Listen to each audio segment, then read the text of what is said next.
मी किरण साठे माळशिरस तालुक्यामध्ये स्थानिक विकास कार्यक्रमाच्या अंतर्गत आमदारांच्या फंडातून हायमास्टर दिवे बसवण्याचे जे प्रोजेक्ट या ठिकाणी उभा करण्यात आलेले आहेत किंवा त्या संपूर्ण फंडातून हायमास्टर दिवे उभे करण्यात आलेले आहेत, त्या हायमास्टर दिवे उभे करण्याच्या प्रक्रियेमध्ये अनेक ठिकाणी जागा प्रस्तावित केलेल्या असताना इतर ठिकाणी त्या हायमास्टर बसवण्याचं काम या ठिकाणी ज्या संबंधित प्रशासनावरती जबाबदारी आहे त्यांनी ते केलेलं आहे आणि या हायमास्टरच्या कामामध्ये वापरलेलं मटेरियल हे गुणवत्तापूर्वक नाही अशी आमची शंका या ठिकाणी मनामध्ये निर्माण झालेली आहे। त्यामुळं या संपूर्ण 2020 ते 21, 21 ते 22 या सालामध्ये जे हायमास्टर दिवे या माळशिरस तालुक्यामध्ये स्थानिक विकास कार्यक्रमाअंतर्गत बसवण्यात आलेले आहेत, त्या सर्व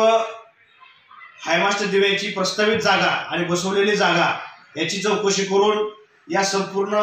हायमास्टरच्या किमती किती आहेत आणि ते बनवण्यासाठी किती पैसे लागतात आणि या हायमास्टर दिव्यासाठी प्रशासनाकडून किती पैसे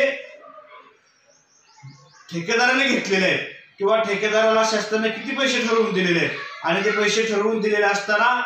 त्यामध्ये वापरलेला मटेरियल हा गुणवत्तापूर्वक आहे का किंवा हे वापरलेलं मटेरियल दर्जाहीन आहे असा आमचा या ठिकाणी मनामध्ये शंका निर्माण झालेली आहे। त्यामुळे या संपूर्ण हायमास्टर दिव्याची कामाची चौकशी शासन स्तरावरती करावी आणि जर तात्काळ 20 तारखेपर्यंत जर या माळशिरस तालुक्यामध्ये स्थानिक विकास कार्यक्रमाअंतर्गत बसवलेल्या हायमास्टर दिव्याची चौकशी करून संबंधित दोष आढळणाऱ्या ठेकेदारावरती व अधिकाऱ्यावरती कारवाई जर केली नाही तर निश्चितपणाने 21 तारखेला सोलापूरच्या जिल्हा परिषद कार्यालयासमोर तीव्र स्वरूपात ठिय्या आंदोलन करण्यात येणार आहे। धन्यवाद।